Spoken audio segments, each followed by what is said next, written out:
Um, I took her to go. I took Side Chick to go to. Did you just start recording? Yeah, we're Oh, live. now Well, it's just recording, but I can edit. No, keep going. I want this. Keep going. No, you're done. This will be edited out. You're done. This part. You're nice try, Diddy.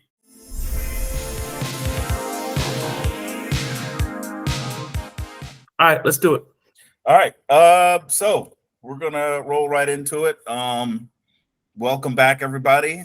S38 Fire Team. We are going to do what we do best, and that's talk cars. That's why you're here. That's why we're here. And we've got a great topic this week. Just to remind you, I have Adam Armour, Slick Top City Mayor, founding partner, business partner, and Brooklyn Taylor, repping the S38 Fire Team. I see this is, we were kind of talking off camera, and this has kind of turned into the t-shirt wars here. I feel like we're just going to get on here, and I mean, we're literally, curating our wardrobes, but I like it. It's a good flex here. Hey, I'll tell you what, in the comments, please drop who's winning the t-shirt wars here. I got my vintage 2024 with E28 on there. Adam, what we got going on here? Bring back the V12s? Yeah, it's actually edited out, so that those 7 letters are actually a quote from Sebastian Vettel while he was driving his F1 car. He was driving the new spec car, and he was very disappointed in it. And I believe at the time it was like a six-cylinder turbo when they first came out. I don't remember what year that was. Yeah, but it is an actual quote. He goes, "Bring back the V12s." V12s. Yep. I did not know that. Yeah, no, I knew about that one. I remember that. I did not know that. And Brooklyn, you have the company, the official shirt of the podcast. Yeah, the official shirt of the podcast. That's the like when you join a company and they give you, that's the company uniform he has on this week. So he's within spec there, but we need to sync up and all wear our shirts at the same time. At any rate, so what are we talking about today? We're talking about one of, if not the most technologically advanced BMWs to hit the road, dare I say, in the last century. Okay. The E31 has long been an iconic car of the 90s, the late 80s, the 90s. And correct me if I'm wrong, but production pushed really up until almost the turn of the century. I want to say 97 in the United States, 1999 in Europe. And 99 in Europe. So you're talking about a car that looked like when it came out that it was for the future or from the future. Like, think about vehicles kind of like the Cybertruck. And when you look at its design, you say to yourself, this is what I thought cars would look like when I was a kid, or trucks would look like in the future, right? It's just that much of a departure from the norm shape. And that's how the E31 was back then. This is, even though it's a wedge shape, but BMW was able to incorporate, the box fenders, the flush pop-up headlamps. So we're going to talk about the E31, and we're not going to talk about why we love them, even though we probably will. We are going to talk about what are the real competitors for this car, right? I've always thought to myself that the E31 was a car before its time. Even though we're going to show you some competitors, but I really thought it was a car before its time. So we're going to test that theory out. Adam, talk to me about the E31. Yeah, I think you pretty much summed it up. It's really like a spaceship of a vehicle. It has excellent aerodynamics, which was quite different from the normal boxy style that we had in the early 90s and certainly the 80s. The 90s, I think, sort of softened BMWs in general terms, right, as far as that's concerned. And this 8 Series was definitely a halo car. It was the top of the line, the best. I mean, features you didn't even know you needed. Stuff like auto closing windows above a certain speed. Obviously, the V12 engine was one of the options, and that V12 engine came with a 6-speed as well. I don't know, it was just the halo of the BMWs at the time in the 90s. Yeah, it was a lot of money that went into that. Brooklyn, I know you've personally done a lot of research. If let me know if I'm revealing your get rich quick scheme here, but I remember you saying that you were going to write a book at one point. You've collected so much data and information about E31. So please tell me just real quick about your experience with them. Well, that's not a thing, right? You can't do it real quick, but go ahead, try. Well, as you guys have said, particularly the 851, the 850i, 850ci, they were ahead of their time, right? You had a big 5-liter, and then went up to 5.4-liter V8. V12. I mean V12. Sorry, you had the big 5-liter and better V12. People want to say V8, and the V12 was so smooth, and it was a shot at Mercedes, who at the time had the 560 SEC, which is a big V8 engine. Mercedes was at the top of the ladder and had been for decades, and BMW wanted a piece of that. And they're like, they're not making V12s. We need to make a V12, right? But the engine was, although the management was complicated, the engine was fairly simple. Essentially, an aluminum version of the BMW inline-6 M20 and put together, at the crank. Yeah, fuse them together. So the 5-liter V12 was a special engine, 300 horsepower, almost 300 pound-feet of torque. It was a great engine, and the car around it, as the Wolf alluded to, lowest drag coefficient of anything at the time. BMW put what would be $1 billion in today's dollars into designing this thing. First computer-aided design car. It was they just threw everything at it. Like, there was no budget limitation on this thing, and it shows. The car is crafted as if out of a solid piece of marble. It was ahead of its time because BMW did some of the wrong things. Like, the car itself is magnificent. I love mine. I love the ones that I've owned. It's ahead of its time in many ways and feels modern today. Right. The 6-speed manual is amazing. The automatic versions are amazing. I don't believe I've driven any of the V8s. I like them. I prefer the V12 because if a V12 is available on a certain chassis, would be it a BMW or Mercedes, and you have the opportunity. Like, I've never owned a Mercedes. They don't make enough manuals for me, but if I ever do, and I probably will, it'll be an S-Class, hopefully an S600, S63, S65. It'll be an S-Class coupe or a CL, something of that nature, or maybe even an old school 560 SEC, but it'd be something, not an SEC because they're V8s. It would be a V12 if I had my druthers. That's and that's kind of like where we want to head here. Is it came out in 90, right? That was the first year, 1990. So in 1990, at the top of the food chain, let's just start with we'll kind of run through it and let's see if I can narrow down where you guys are headed. But from the domestic market, I'm talking about Lincoln, Cadillac, Buick, Oldsmobile. Was there anything in the ballpark that could even be that somebody would cross shop?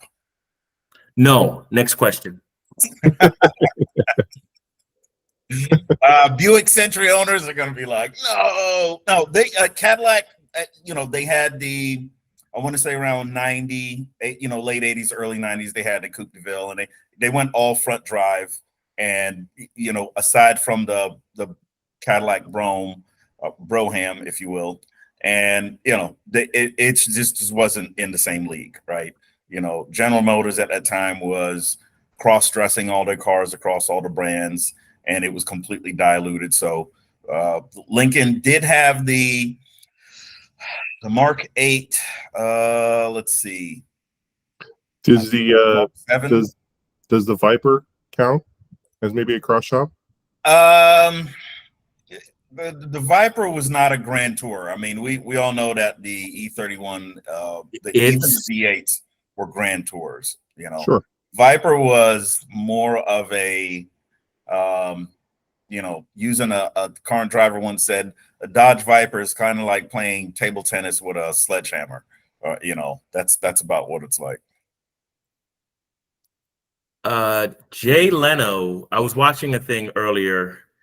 I'm trying to remember this gentleman's name. He's friends with Jay Leno, and he always does the car evaluations, the price evaluations. They were on a show together, and they were talking about a vehicle. I came across it during my research for today's podcast. They were talking about the 928, and Osborne. I know you're talking about Osborne. Yeah, bald-headed guy. Yeah, I think I don't want to. We're actually Facebook friends. I don't want to mispronounce his name.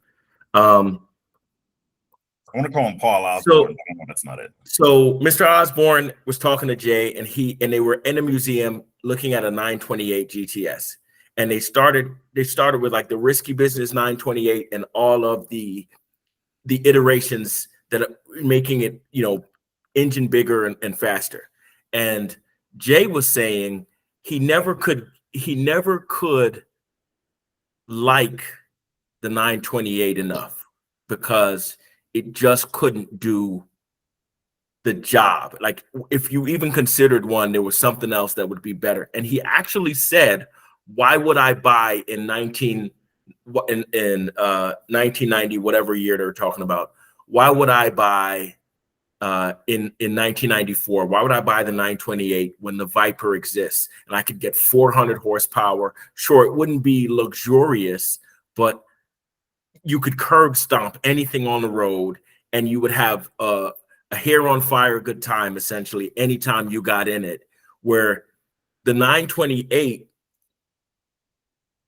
although it's a true GT, which was Mr. Osborne's thing, like this is what a true GT is. I think the 850i does that better than the 928. And they struggled. The 928's reputation has struggled because it's kind of, it is a true GT, and and it's on my list of cars to get, but it doesn't do any of those things better than the 850. But you're not really going to cross shop an 850 and a Viper, right? When you're an established, I imagine that the gentlemen throwing their money down for what would be the equivalent of what, $150,000 or $200,000 car. It's more probably the Aston Martin crowd. And at the time it was so different, as we all alluded to. The 850 was so different that you showed up in this thing, and to this day in 2024, people are still like, what's that? What is that? Wow. So if you pulled up to the executive retreat in 1990 with an 850, you pulled up to the Baskin Robbins, you pulled up to the, whatever. It was a scene. I mean, we're all old enough to remember seeing one for the first time and being like, whoa. Right. So I think that's the difference. And I think that's where I really thought hard. I thought 928, I thought was their main competitor to the E31. And then things like the Lexus SC400 and the Jaguar coupes. I looked into the Jaguar and a 1991 Jaguar XJS, a great looking car, but dated by 1991 already. Yeah. At the Mercedes, which I know that they probably had a couple of them sitting in the lab while they cooked up. You can even see it, right? I think you can see a 560 SEC was a target for the 850i and 850ci. The Mercedes SL, which came out at the same time, was a heavy competitor, even though it's hard to say you cross shop the convertible with a coupe, but you might have if you had that kind of income. But yeah, I think those are the competitors. 928 to a lesser degree because it was much cheaper. The Lexus SC400 coupe, the Jaguar XJS, Mercedes SL, and the 560 SEC. I think was the main up there with the 928 as far as right. if I'm in 1990 and I'm deciding what to do, with all my money, I'm gonna look at those three. That's spot on, and I definitely want to counter. I'm gonna put a pin in that. I'm gonna come back to the Porsche 928. Adam, Brooklyn just gave us ours or his. What are you thinking? I think I kind of looked at this in maybe a different fashion, as usual. So first of all, the gentleman's name is Donald Osborne. Donald Osborne, yes. I think it's a fair point you brought up about the Viper. It's not really the same type of car, but sticking to American shores, really the only GT cruiser at the time would have been a Corvette. And I don't know if the C4 really holds up to that kind of to the halo status that the E31 does. Yeah. However, as I said, I kind of went a different direction with this, and I thought of other halo cars with V12s in the 90s. And the three that I came up with, actually there was four. There was the DB7, which came out with a V12 in the very late 90s. It might have been 99 actually. Which I think we can all agree is classic styling and just beautiful, and just love a good definite grand touring muscle car, right? And very refined and almost to the same level as the E31, I would say. So you got the DB7, and then that engine, obviously went in further, more beautiful Aston Martins. Then you have if you're a criminal cartoon villain, you're going to be in the TVR Cerbera, right? That had a V12. Yeah, sure. So that was a V12 car, and then of course you got the last two that are pretty well known. You've got the F50, the Ferrari F50, which if you could get in line in front of 340 or get in line behind 348 other people and get the last one, then you were in rarefied air to get an F50, as they only made just a few of them. And then finally, you could just put the same engine or the race version of the same engine in a different body, in a racing pedigree body, and you can have the McLaren F1. So those are really the only 90s halo cars I can think of that would even be on par.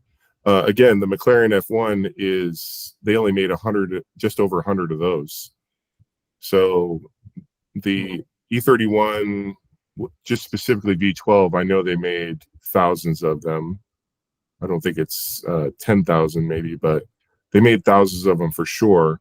So it was relatively easy to get. Again, a spaceship, beautiful styling. No B pillars was amazing stuff for the car, for the styling of the car, and it had all the hallmarks of the BMW. So it's really tough to compare the BMW, the E31, to all these other cars because they're literally hyper supercars of the time.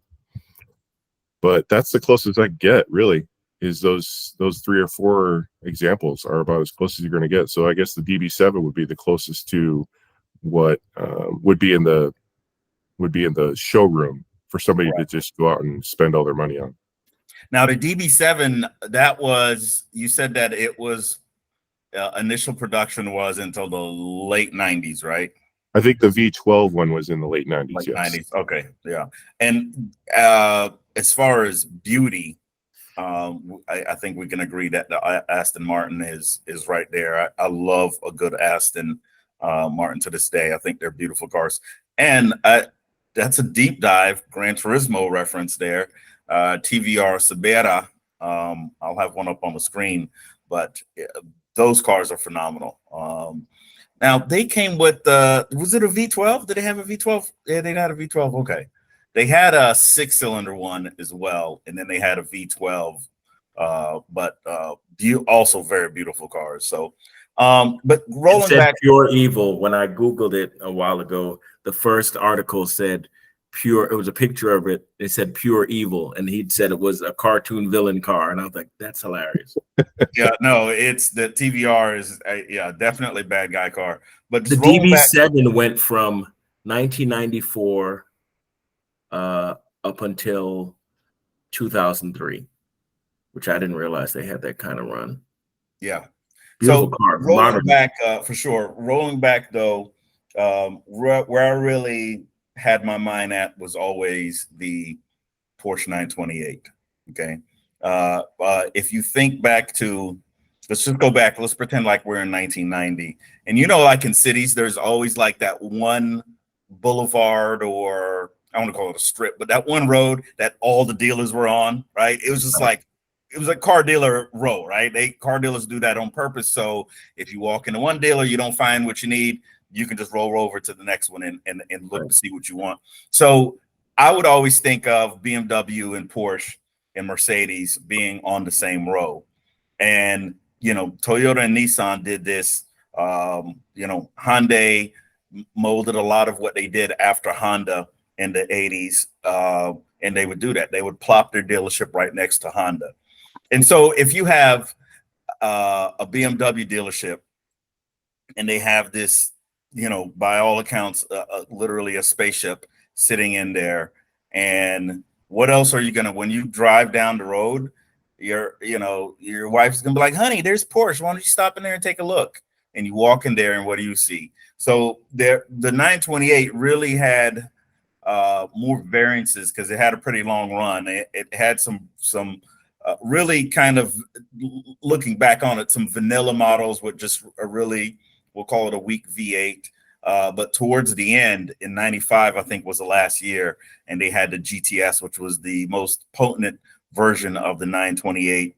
And you made a good point. You did bring up a good point with Jay Leno talking about the 928. The 928's always been I don't want to call it a bastard child, but if you think like a heir to a company, right? It's like, you're a father and you have like a couple sons, and like the oldest son, or like you send him to college, he gets all the education, he does everything. You're like, you're taking over the company, this is going to be yours, and nothing happens with it, right? And then there's maybe your half brother is the one that takes, and I kind of feel like that's what happened with the 928. Porsche really banked on the 928 being the flagship of the company. And we all know the story where it was supposed to replace the 911 and all of those things. So I think that's the lead in for most people with the 928. But what I remember from it, I always thought it was a dynamic shape. It's not as intriguing as the E31, but if you think back, it debuted in, I believe, 81, which you have this low slung coupe. 70s. 70s, or late 77. 70s, 77, even more, this low slung coupe, the rounded rear end, it had these elongated side windows. It was just you never forgot when you saw a 928. Right. You never forgot that shape. And to be able to distinguish yourself from 911s, you're sitting in a showroom with 911, 930s, and they had the convertibles and all of these things. To be able to distinguish yourself in a Porsche showroom, what I always thought was phenomenal was the round pop-up headlights. I was like, they look like you could just smack them off with a good slap. But I was like, why would they make pop-up headlights that are just round with no bezel, nothing? It's just a round headlight that pops up. And there were so many toy cars, for me growing up that had the 928 shape. The one thing that the 928 can do better than the E31, barring the 850 CSI, the GTS, it was faster. Okay. It was definitely faster. The 928 GTS, I believe 0 to 60 was in the 5-second range, and this is in 95. That didn't come to America till 95. That's well into. That's still, well into the. Go ahead. You can still get a V12 850i in 95, right? In Europe, but not here. You could still get one. It was the CI. It was the 850 you CI. You could get the 850 CI here, and you could get the 850 CSI, which the GTS was so expensive. I bet you're closer in price to the CSI in America. Yeah, I don't know about that. I don't think the GTS was pretty pricey.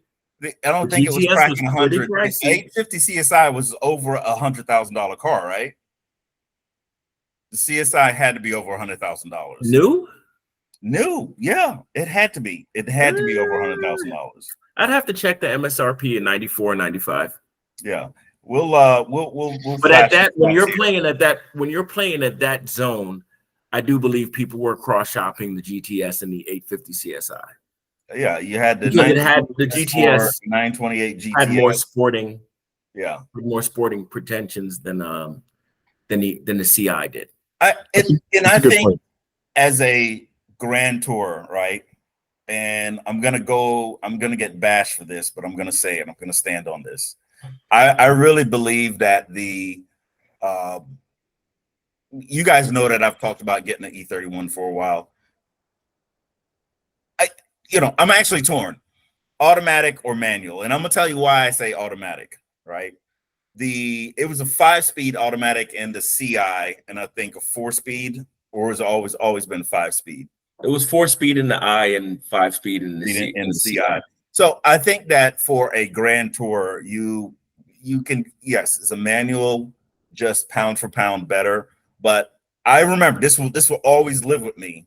That Car and Driver, when they test drove the E31 with the manual V12, they said that it doesn't add anything to the driving experience versus the automatic. Now, that was back in the early 90s or mid 90s.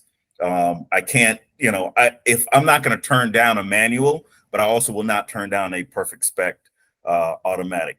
I say all of that to say the 928 GTS, the S4, I feel like that was the best and most reputable and the best competitor for the E31 V12, and I feel like the one thing it did better was performance.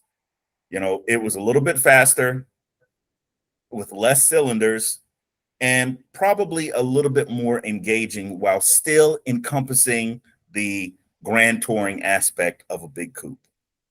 So I'm going Porsche 928. I'll bet it was 1,000 pounds lighter too. How much is a E31 weigh? E31 it was a good. I think the 928 is coming in at. Let me see here. Let me explain to you. Let me explain to you my problem for 928. Let me explain to you 3,200. Between 32 and 34. Let me explain. Which is not far from my E36 M3 was 3,100 pounds. So just to and the E31 has nothing to do with this conversation. Let me tell you really quickly what my problem with your assertion is, right? The 928 GTS S4 is an amazing automobile. Here is the problem with what you have set forth. The problem is that North America did not get the hot 928s. When there was a 300 horsepower 928 in Europe, we got a 225 horsepower 928. They could have given us the good stuff. They didn't. And there are tales as old as time, 70s, 80s, 90s, of the Germans doing this in the US market, right? We know about it in BMW land. So what I'm saying is you're taking the cars that we have. Both of my 850s have been 1991s. My Laguna Green that I still have is a 1991 6-speed. Great car. My automatic, great car, right? That's the very early, because US didn't get any I've never seen a 1990 850 in America. I think that was only Germany and the rest of the world, maybe, or the rest of Europe. So there were no what I'm saying, 1990 850s. You won't find one for sale. Look on Bring a Trailer, Auto Trader, whatever. 1991 is the first year. It was your only first year. Okay, I got you. So what I'm saying is the 850i and the 850ci, right? And then eventually the 850 CSI. That's when they decided that they need M performance in an E31. So what I'm saying to you is that's 1, 2, 3, 850i, 850ci, 850 CSI, which if we look at the latest Jason Camisa, spiel on the E31, they really should have badged that thing. And I think we've talked about this before. That would have changed everything. They made that an M8, with 80 more horsepower and better suspension and sportiness. I think that would have changed everything. And I think those would be going for, hundreds of thousands. But back to the point, the 928 GTS S4 is when Porsche said, we're shutting this thing down. And like you talked about on the last episode with, Dodge and Ford, Mustang, and Ford, they're throwing everything at it. So finally, America can have a 345 horsepower, big, maybe 5.6 liter V8, 5.4, 5.6 liter V8. They threw everything at it. So that was their 850 CSI. That was their, M car. They threw everything at that. So for you to say, well, I take that over an 850i, it's not apples and apples, in my humble opinion. It's on this panel. It was a 5.4 liter, the last one in there, and I think the mainstay of my argument is this with the 928. I'm not saying that I say that even today, a 928, if I'm looking to get into a German coupe, a 928 and an 850 are getting cross-shopped. You can get a GTS for decent money.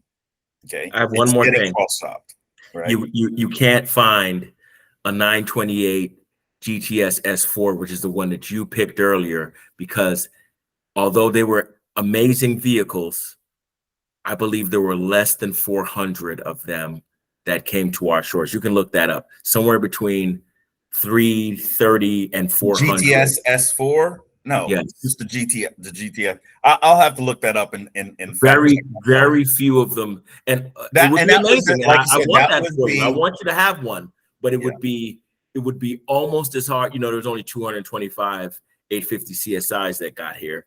It would be very difficult for us to grab an 850 CSI or a 928 GTS S4. They're not a dime a dozen, because that's the ultimate. So that's what you'd want, but it's Adam, not. Break this tie for me. Tell this man that you can shop them both, please. Come on, have him outside here.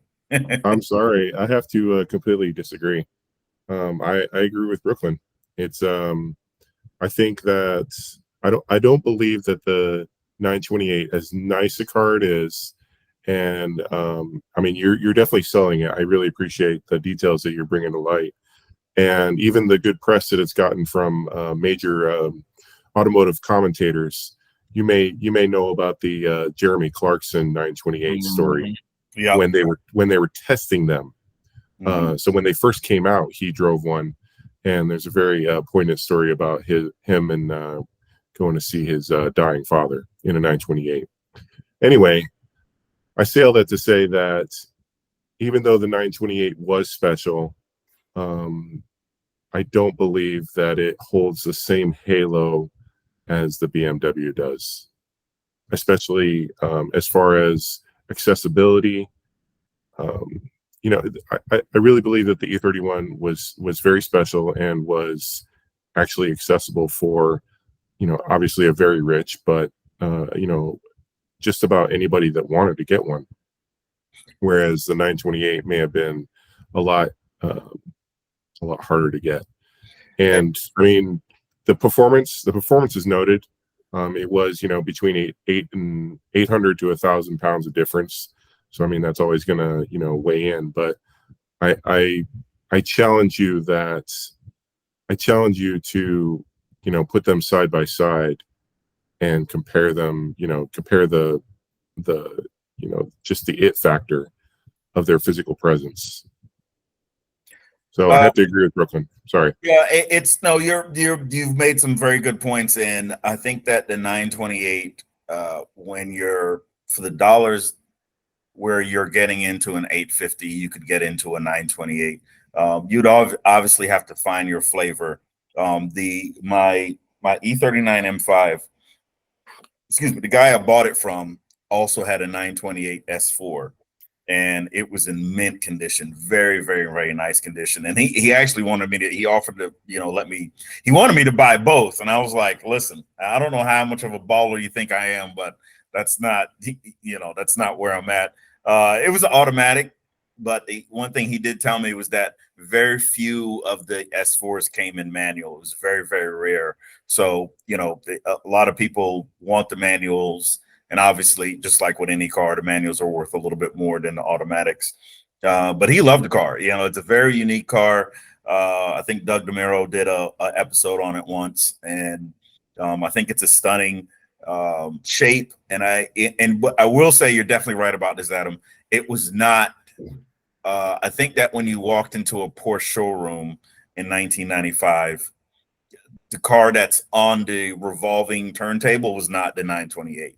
It was the 964 turbo, you know, at the time. You know, that was the creme de la creme, top of the line. But you go into a BMW dealership, at least most certainly for coupes, and there wasn't as much. There was only like 3, 5, 8, and 7 series at that time.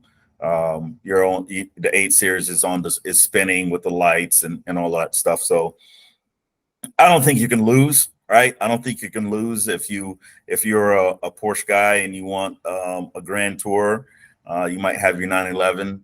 You know, find yourself a nice 928. But BMW guys, I think it's universally accepted that this was one of the best cars that BMW ever produced, and it's the kind of production and innovation and thought process that went into it. You just don't see that today. You know, you don't see that in cars today. Everything is just a stamp of something else. You know, when the 850 came out, there was nothing else that looked like it. There was nothing else that felt like it. There was nothing else that even, you know, that was the impetus behind this. Is like, what else was out there that really, you know, you mentioned the C4 Corvette, which is a great comp. I didn't even think about that one. There's probably a big separation price wise, but visually you're looking and you're like, they look kind of this, you know, they wedge shape, low slung, you know, slit windows, 2-seater really essentially, even though it has back seats in the 850. That's as long as you give birth to groceries, you'll be fine. You know, it's just it's a, you know, it's a 2-seater. So yeah, and then I think in the the early 90s, the performance might have been on par too with the 850. Donald Osborne and Jay Leno mentioned the Corvette, and they said that people would call the 928 the German Corvette at the time. Mm-hmm. When you think about the layout, sometimes the problem is not what it seems to be, right? As an automobile, the 928 is fine. The 928 is great. The problem was that the people selling that automobile were Porsche. And the fans of that mark were like, hey, 356 and 911 are the only Porsches that ever mattered. Mm-hmm. At that time, that's what it was. I mean, think about 1977. The only great Porsches had been 911s and 356s. And some people bucked up when they went from 356 to 911. But then after a few years, they're like, oh, this car is really good. And it's still in the configuration that that we wanted. And no other manufacturer was able to ignore the zeitgeist like Porsche has, right? Everybody said these cars are dangerous, and men love them. Men love a widowmaker, right? Men are like, oh, I'll carry a Desert Eagle, that. And if you handle a Desert Eagle improperly, and people have done this, oh, I'm gonna one hand this Desert Eagle, and then they literally crack their skulls mishandling the Desert Eagle, right? The same thing. People drove the 930, and we watched an F40 video. The guy was talking about the F40 user guide. Shout out to the people who made that YouTube video. I love it. He was saying that if you have to be careful because you're driving the F40 and you're driving your 1987, your 1990 Ferrari F40, and you're driving along and the boost will come on. And if you're not, he said, if you don't have both hands on the wheels, you're going to wreck it, right? Both hands on the wheel, you're watching it, you're making sure, because he's like, if you step on the gas to try to pass a tractor trailer at 2,000 RPM, I think he said it'll be several business days before the boost comes on, right? But then the boost comes on, and then next day shipping. God help you, overnight parts from Japan. So these things, the thing about the 850 is the reason that the Porsche 928, and the more we talk about it, the more I see them converging. The reason that these cars are popular in the vintage market and unpopular when brand new is because you want different things, right? Nobody wants to live daily with that boost in a 540. But if you own a 540 in 2024, right? If you own a 928 in 2024, if you own an 850i in 2024, my 850i doesn't have to be faster than a 928 or a 911, right?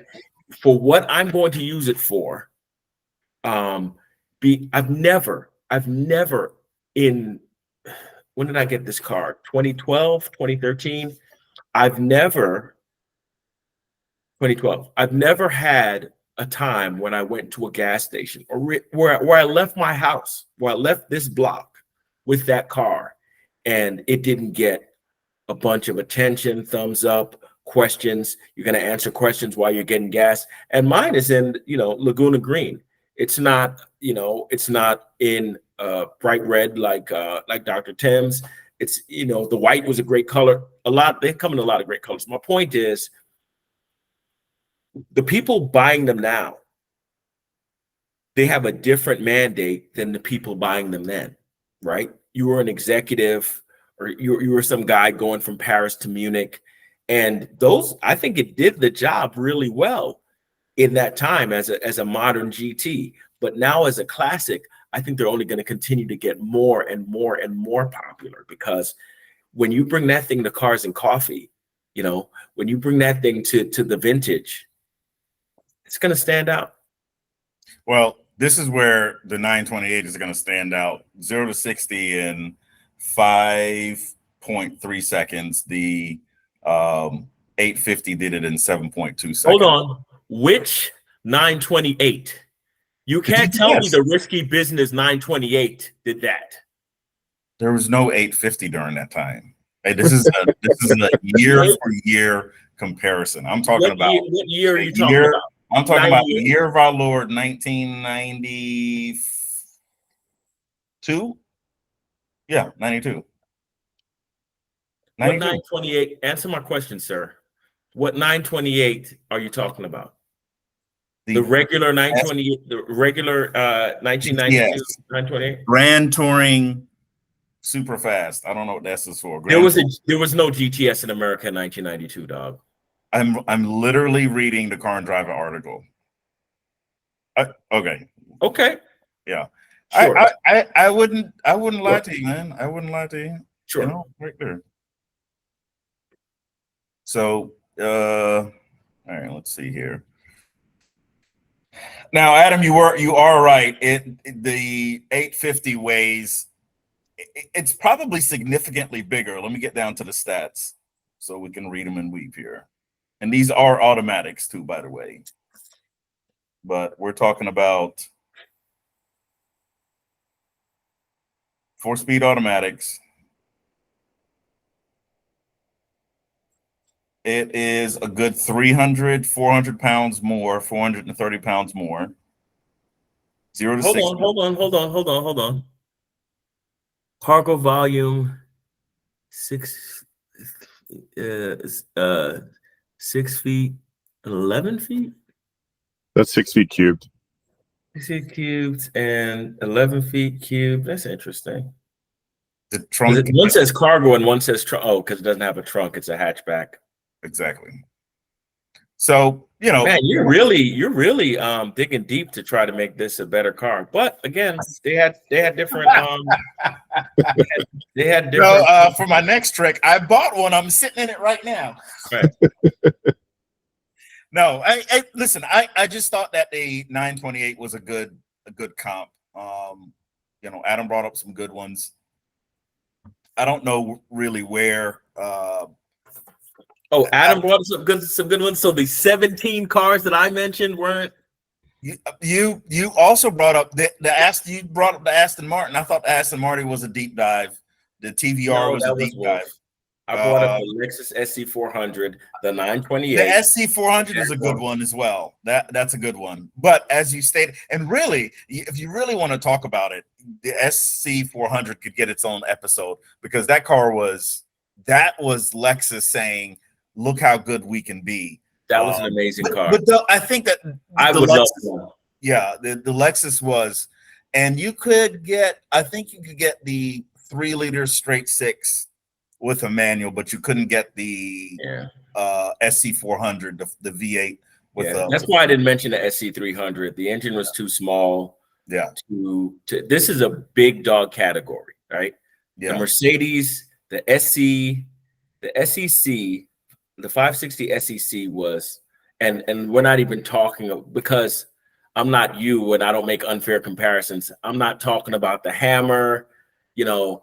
I'm not going crazy talking about unfair comparisons, but are you talking about me or Wolf? Because he brought up the McLaren F1, like that was accessible.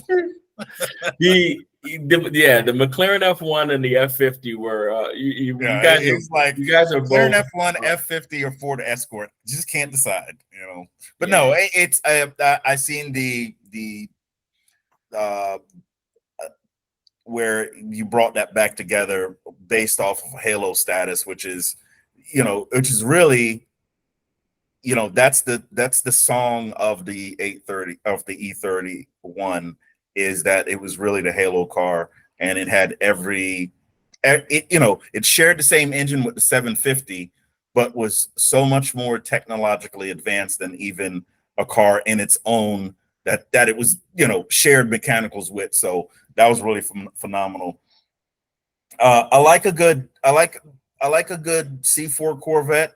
Another one that just honorable mention was the Toyota Supra, the Mark III, right, Adam? Mark III pop-up headlights. Mark III Toyota Super Turbo would have been a good one.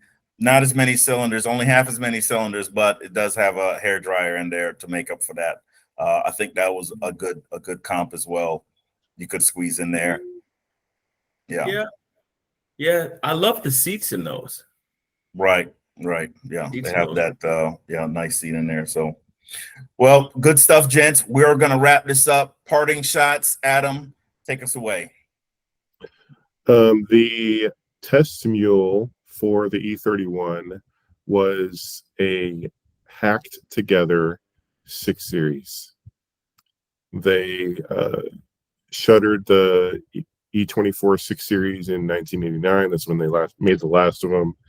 And then they started, they weren't going to renew the 6 Series. So they made a test mule. They put the V12, they put I believe I don't know what transmission they had in it, but it's an orange E24 with a V12 in it, huge box fenders. Yep. They really they had an idea about this car, and it was truly larger than life to what they were used to making. And I think that really rings true. And as someone who is trying to stuff 10 pounds in a 3-pound bag with one of my own E24s, I think they did some really great stuff. If only I had the factory race team and resources of a major German auto producer, maybe I could get this project done next week. But they did it. They had a dream. They wanted to go for ultimate glory, and I think they really knocked it out of the park with the E31. I think it's really a tour de force, really just, one of the best halo cars of the 90s and one of the best cars that BMW ever made. Absolutely. Brooklyn? Agreed. I was going to say, first of all, anytime you see interview series, you can always find someone that was a young intern or a young engineer or whatever. And I bet you could find some guys who worked on that V12, V24. And it would be great to get some of those guys and talk to them and their thought process. Because it was only, late 80s. If they were in their 20s, 30s, 40s, or 50s, a lot of those guys are probably still around. But my experience, I've had great experiences with the E31. It has literally changed my life as an automotive enthusiast. I remember I drove my Green 850 to National Harbor, Maryland, which is right outside of DC. And I ran into a guy who was driving an Acura NSX, and he invited me to a supercar meet, and everyone had Lamborghinis and Ferraris and all of this stuff. And I showed up the sole BMW in my V12 6-speed manual 850i from 1991, and I got all the love in the world. And we all went to Supercars on State Street in Pennsylvania, and that was the first time I went to that event. And I brought you guys to that event later. And so it literally catapulted. My M6 is beloved, and my E24 M6 is beloved everywhere, and it's red, my only ever red car, and that got a lot of attention. But this 850 was just so unique and outstanding that it brought me into a whole different level of enthusiast sphere. And I've really enjoyed the car. I've really enjoyed learning about it, really enjoyed learning about all the history of why BMW did it and how it, and I think that car stock is only going to continue to go up. Absolutely. We can all agree that the E31, especially the V12 variant, is a car that is worth saluting, and may one day we all have one in our stable. So good stuff, gents. We're going to go ahead and wrap it up. We're up against it. I really appreciate you guys hopping on. Adam Armour, Brooklyn Taylor, I'm Dre Zoom. We'll catch you next time. S38 Fire Team out.